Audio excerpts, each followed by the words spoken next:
داستانی واقعی اما عجیب و ترسناک. سال 1953 خانواده هاگین همراه با 3 دختر کوچولوشون تصمیم میگیرن برای یک تعطیلات 1.5 ماه از خونه خودشون در منطقه وینیپگ کانادا برن به سمت کلبه تابستانی پدر بزرگ و مادر بزرگ در منطقه اونتاریو. منطقه دور افتاده، وحشی و تقریباً وسط جنگل‌های مردابی. اتفاقاً کلبه دقیقاً وسط همین جنگل‌ها بود و از دریاچه‌ای به نام فاکس لیک فاصله زیادی نداشت. شب 4 جولای دیر وقت به کلبه میرسن و فقط استراحت میکنن. فردا صبح بزرگترها تصمیم میگیرن که بچه‌ها رو برای بازی کردن ببرن به سمت دریاچه. شروع میکنن به جمع کردن وسایل و بچه‌ها توی حیاط مشغول بازی بودن. از اونجایی که هیچ همسایه‌ای اونجا وجود نداشت و عملاً منطقه خالی از سکنه بود، بچه‌ها توی حیاط احساس امنیت میکردن. 2 خواهر بزرگتر روبروی در ورودی کلبه بازی میکردن و خواهر کوچکتر جرالدین که فقط 5 سالش بود نزدیک دیوار سمت چپ کلبه بازی میکرد و دقیقاً همین باعث میشد که خواهرای بزرگتر اونو نبینن. ساعت 10 صبح وسایل آماده، ماشینا روشن. پدر و مادر میان 2 خواهر رو صدا میزنن و با همدیگه میرن سمت دیوار سمت چپ کلبه دنبال جرالدین. اما جرالدین اونجا نبود. نگران نمیشن چون کجا میتونست بره؟ دور تا دور فقط جنگل و سکوت مطلق. دور کلبه رو گشتن، صدا زدن، داد زدن. از دخترها پرسیدن شما ندیدینش؟ گفتن بابا همین 1 دقیقه پیش همین جا بود. بزرگتران میگفتن که ما همین چند دقیقه پیش اینجا دیدیمش، جای دوری نمیتونه بره. رفتن داخل کلبه رو گشتن اما اونجا هم نه. دوباره همه اومدن بیرون، شروع کردن صدا زدن و گشتن اما هیچ خبری نشد. این منطقه از اونتاریو اونقدر خلوت و ساکت بود که کوچکترین صدا از کیلومترها دورتر هم شنیده میشد و فقط کافی بود جرالدین یک فریاد بزنه و یک صدا بکنه تا بگه من اینجام، اما بازم صدایی شنیده نشد. اینجا بود که همه رسما نگران شدن و با پلیس تماس گرفتن. پلیس تا رسید و وسعت منطقه رو دید فهمید که این کار از عهده اونا تنها بر نمیاد. برای همین مجبور شدن به گروه‌های جستجو، سگ‌های ردیاب و حتی ارتش اون منطقه هم اطلاع بدن و کمک بگیرن. تیم جستجو آماده شد. دقیقاً وقتی میخواستن جستجو رو شروع بکنن یک بارون بسیار شدیدی شروع به باریدن کرد و هرچی رد پا و سرنخ احتمالی بود رو با خودش شست و برد. کم کم داشت هوا تاریک میشد و هنوز هیچ خبری از جرالدین. پدرش یه حرف عجیبی زد و گفت دخترم از تاریکی میترسه و به محض اینکه هوا تاریک بشه سر جاش میشینه و شروع میکنه گریه کردن و دیگه جلوتر نمیره، پس ما باید حتما امشب پیداش کنیم. 24 ساعت گشتن و هیچ خبری نبود. 3 روز تمام گشتن و گشتن اما باز هم از جرالدین خبری نشد. هوا هم سرد شده بود هم بارون، اما جرالدین فقط یه تیشرت و یه شلوارک تنش بود. عصر روز 3 یه رد پاهایی پیدا کردن. رد پاها نشون میداد که یه کودک روی یک صخره روبروی دریاچه وایساده و مدتی به دریاچه نگاه کرده و بعدم برگشته دوباره رفته وسط جنگل. گروه جستجو اون نقطه متمرکز شد و وجب به وجب سانت به سانت اونجا رو گشت اما خبری نشد. روز 7 عصر رد پاهای دیگه‌ای پیدا شد اما این بار رد پاها بسیار بزرگ و غولاسا بود. رد پاها یا مال یک انسان بسیار عظیم و جثه و غولاسا بود یا مال یک حیوان بسیار بزرگ و هیچ کس نمیتونست بگه که واقعا این رد پاها متعلق به چه موجودیه. اینجا بود که کم کم ترس و شایعه شروع شد. یه عده میگفتن همین موجودی که این رد پاهای بزرگو داره حتما جرالدین رو گرفته و برده. یه عده دیگه یک چیز دیگه میگفتن. تا اینکه 2 روز بعد، یعنی روز 9، هلوش 10 کیلومتر دورتر از همون رد پاهای بزرگ، گروه جستجو و سگ‌های ردیاب کفش‌های جرالدین رو پیدا کردن. 24 ساعت منطقه رو کاملا گشتن تا بالاخره جسد جرالدین پیدا شد. صحنه بسیار عجیب و غم‌انگیزی بود. تقریبا هیچی از بدنش باقی نمونده بود. حیوانات تمام گوشت تن این بچه رو خورده بودن. اما نکته عجیب دقیقاً همینجا بود، چون نه پیراهنش پاره شده بود و نه خونی ریخته شده بود. یعنی حمله حیوانات دلیل مرگش نبوده، بعد از مرگش اتفاق افتاد. گروه جستجو همون حوالی دوباره اون رد پاهای بزرگ رو پیدا کردن. اینجا بود که پلیس به 2 فرضیه احتمالی رسید. فرضیه اول، یک انسان بسیار غول‌آسا جرالدین رو گرفته. اما چجوری میشه یک انسانی به این بزرگی هفته ها و روزها توی اون جنگل حرکت کنه، صداش در بیاد اما کسی نه ببینتش و نه صداشو بشنوه؟ این تقریبا غیر ممکن. فرضیه دوم، یک حیوان بسیار عظیم و جثه جرالدین رو کشته. اما نکته عجیب اینجا بود که نه لباساش پاره شدن، نه خونی وجود داشت و نه آثار دریده شدنی پیدا کردن. پس این فرضیه هم به طور خودکار رد میشه. اینجا بود که پزشکی قانونی نظریه خودش رو اعلام کرد. به خاطر اینکه حیوانات بدن جرالدین رو خوردن، ما نمیتونیم دلیل مرگ رو مشخص کنیم. احتمالاً حمله حیوانات، اما ما واقعاً نمیدونیم چه اتفاقی برای جرالدین افتاده. توی این داستان زمان دقیق اتفاقات خیلی مهمه. سال 2010 این داستان درباره خانم جن مکیب و شوهرش بروسه که در ایالت اوهایوی آمریکا زندگی میکردن. جن با اینکه شغل بسیار عالی داشت و برگزار کننده کنسرت های موسیقی بود و خودش هم گروه موسیقی داشت، اما علاقه واقعیش به شکار گوز.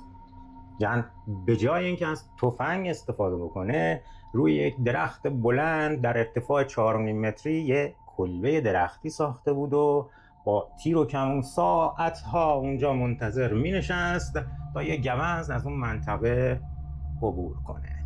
اون روز دقیقاً ساعت 5:30 به محل شکار رسید.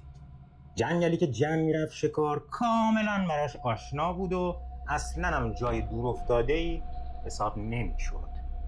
حتی چند تا خونه و زمین‌های کشاورزی همون دور بودن و اتفاقاً خواهرزادش هم توی دبیرستانی 2 کیلومتر دورتر از جنگل درس می‌خوند.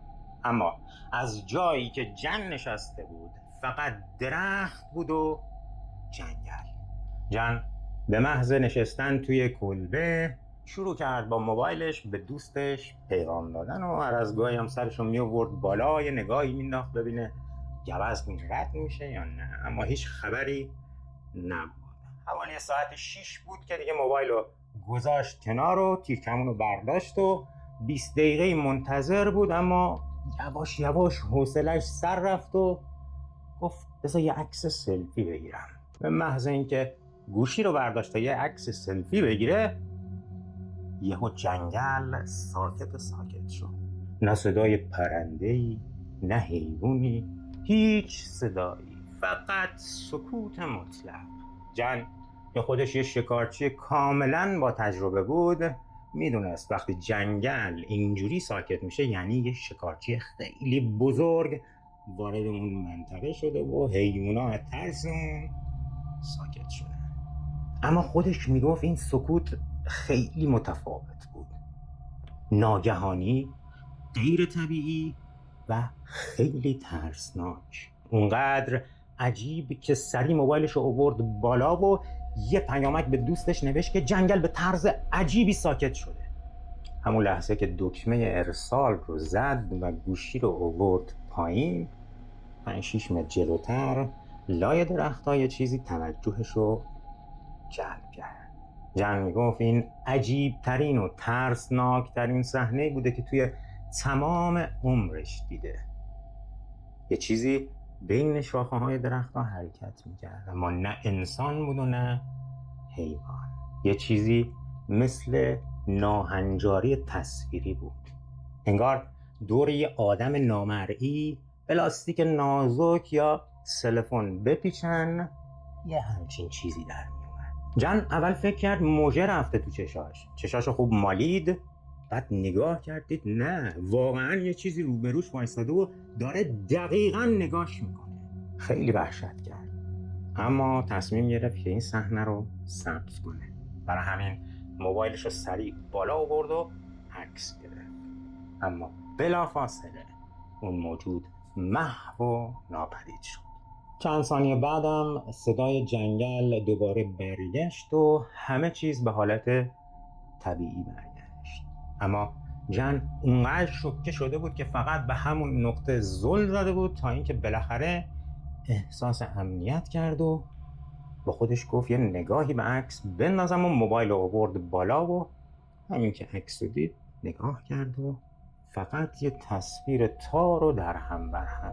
اول فکر کرد که انگشتش اومده جلوی لنز، بعد فکر کرد نه شاید موهاش ریخته جلوی دوربین، اما یادش اومد که کلاه روی سرش بوده و موهاش رو زیر کلاه جمع کرده بوده و موبایلم خیلی درست دقیقاً روبروی خودش نگه داشته بوده.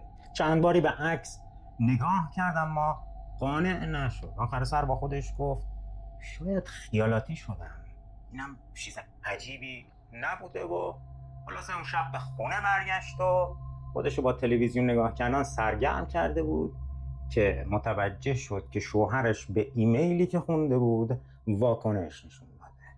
جن پرسید چی شده؟ بروس گفت خواهرزادت ایمیل زده که امروز در حیاط مدرسه تمرین موسیقی داشتیم و همه بچه‌های شیء دایره‌ای نورانی رو دیدن که بالای جنگل معلق بوده. 5 تا 10 ثانیه هم همه نگاش کردن، اما یواش یواش توی اعماق جنگل ناپدید شده. جن پرسید چه ساعتی بوده؟ بروس به ایمیل نگاه میکنه و میگه ساعت 6:30 تا 7. اینجا بود که جن همه چیز رو تعریف میکنه، از اون موجود شفاف، سکوت جنگل، عکسی که گرفته و اینکه دقیقاً توی همون ساعت اونجا بوده. بروس که استاد دانشگاه در رشته فیزیک نور و تصویر بود عکس رو گرفت تا بررسی کنه. اول پرسید انگشتت جلوی لنز بوده؟ گفت نه. موهات چی؟ گفت نه. بروس عکس رو دوباره نگاه کرد و خواست وضوح و رزولوشن تصویر رو بررسی کنه که به یک مورد بسیار غیرممکن برخورد کرد. موبایل جن فقط 3 کیفیت داشت: کیفیت پایین، متوسط و بالا.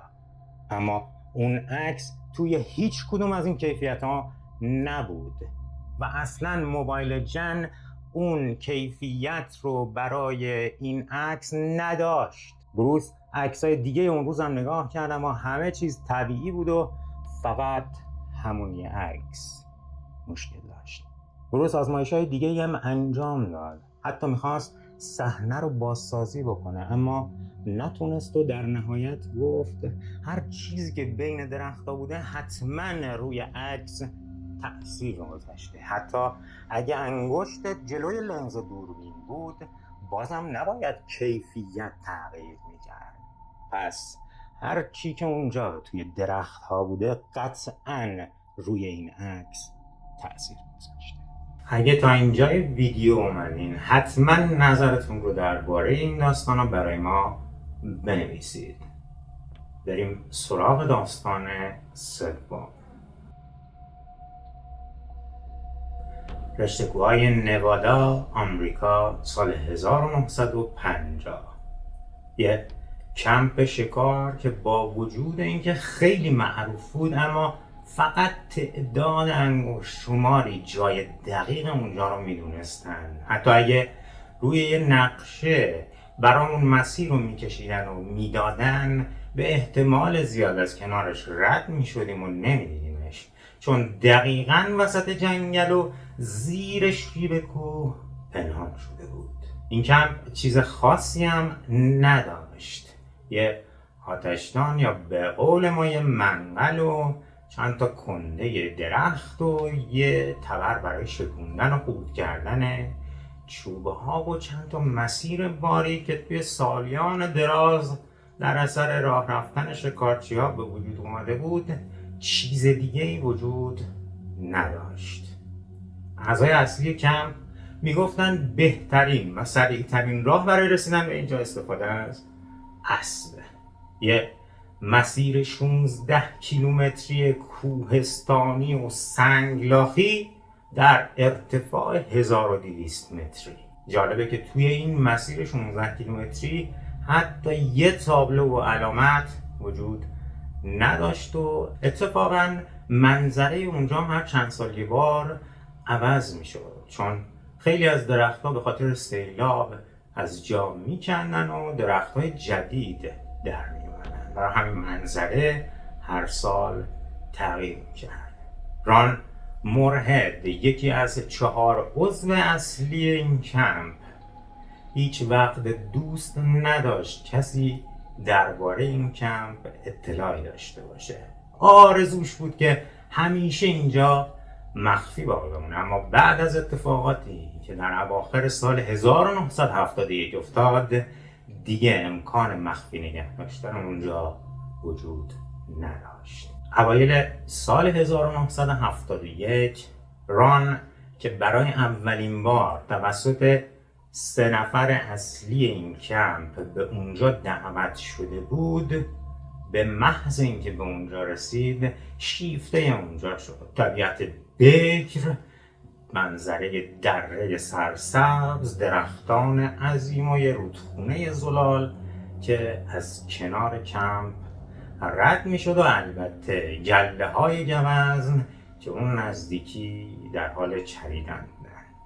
ران می گفت اینجا نزدیکترین محل به بهشت خداست. تنها مشکل کمپ تعداد زیاد خرس‌ها بود. البته چون همیشه اونجا همه با تفنگ بودن و اتفاقاً با تنه های گنده درخت‌ها تونسته بودن یه پناهگاه چوبی بسازن، اگر هم خرسی می اومد همه می دویدن داخل پناهگاه و در رو می بستن تا خرس رد بشه و زمانی که اوضاع عادی بود بیرون توی چادر کنار آتیش می خوابیدن. اواخر سال 1971 همون 4 نفر دوباره برای شکار به کمپ برمیگردن. اتفاقاً شکار خوبی زده بودن و نزدیک عصر کنار آتیش نشسته بودن که ناگهان صدای قرشی از داخل جنگل شنیدن. یه لحظه همه فکر کردن که خرس اومده و دویدن به سمت کلبه و درو بستن. اما وقتی خوب گوش دادن دیدن یه صدای خیلی عجیبیه که تا حالا نشنیدن. صدای اونقدر عجیب و ترسناک که 4 مرد قوی هیکل کنار همدیگه نشسته بودن و از شدت ترس نمیتونستن حتی یک کلمه حرف بزنن. ران پرسید شما میدونید این صدای چه موجودیه؟ اما هیچ کس نمیدونست که این صدای چیه. بعد از چند دقیقه صدای دویدن اونا شنیده شد و این 4 نفر با هیجان و عجله دویدن سمت شکاف دیوارای چوبی تا بتونن از اونجا بیرون رو ببینن. بیرون توسط آتیش تا حدی روشن شده بود، اما این موجودات توی نور وای نستاده بودن و درست روی مرز تاریکی ایستاده بودن و وارد منطقه روشن نمی شدن. بعد رفتارشون کاملا عوض شد و یکیشون سمت چپ کلبه، یکیشون سمت راست کلبه شروع به دویدن کردن. دوباره هر 4 نفر دویدن وسط پناهگاه، چون احتمال داشت هر لحظه دستشون رو از داخل سوراخ‌های دیوار بکنن داخل و یه نفر رو بگیرن. صداشون شبیه زبان انسان بود اما هیچ مفهومی نداشت. انگار یه موجودی داشت صدای انسان رو تقلید میکرد اما خودش انسان نبود. اون شب تا صبح با وحشت تمام گذشت و وقتی صبح شد با وحشت زده ترین حالت اومدن بیرون و همه چی رو جمع کردن و به سرعت از منطقه دور شدن. اونا آدمای سخت جون و کوردیده‌ای بودن اما این تجربه واقعاً باعث ترسوندنشون شده بود. بعد از اینکه به خونه برگشتن ران دچار وسواس فکری شده بود که این صدا مال چه موجودیه. برای همین به سختی تونست 3 نفر دیگر رو راضی کنه که به کمپ برگردن. اما این بار ران با خودش یه ضبط صوت بسیار مدرن آورده بود تا صدای اون موجودات رو ضبط کنه. اون روز اصلاً شکار نرفتن و نزدیک کمپ موندن و یه آتیش بسیار بزرگی درست کردن و با نگرانی نشسته بودن. هم امیدوار بودن که اونا برگردن و هم امیدوار بودن که برنگردن. شب ران صدای قدم هاشون رو شنید و هر 4 نفر با سرعت دوباره داخل پناهگاه شدن و در رو بستن و دکمه ضبط صوت رو روشن کردن. و حالا قبل از اینکه این صدای معروف ضبط شده رو با هم دیگه بشنویم به چند تا نکته توجه کنید. ران بعد از اینکه این صدا رو ضبط کرد فایل صوتی رو برای پروفسور آر لینکرلند استاد الکترونیک در دانشگاه وایومینگ و یک زبانشناس به نام اسکات نلسون فرستاد که نتیجه بررسی اونا این بود: 1. این صدا کاملا دست نخورده است و هیچ گونه افکت و دستکاری روش انجام نشده. 2. این صدا قطعا نمیتونه صدای انسان باشه چون بازه فرکانسیش بسیار بالاتر از توان یک انسانه. و 3. با تحلیل و آنالیز امواج صوتی پیدا کردن که حداقل قد موجودی که میتونه این صدا رو تولید بکنه 2.5 تا 3 متره. حالا با همدیگه این صدای معروف رو میشنویم.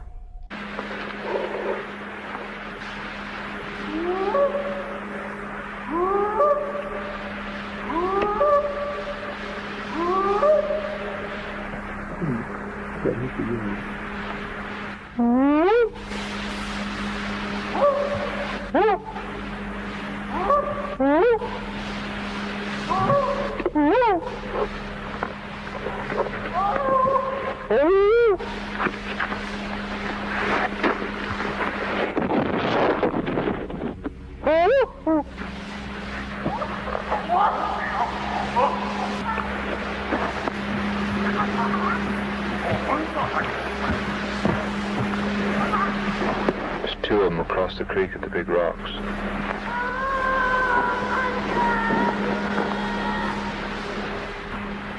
It's a hard act to follow.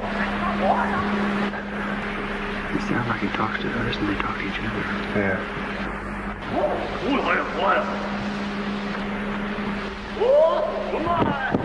Right there, I just seen moving right through there.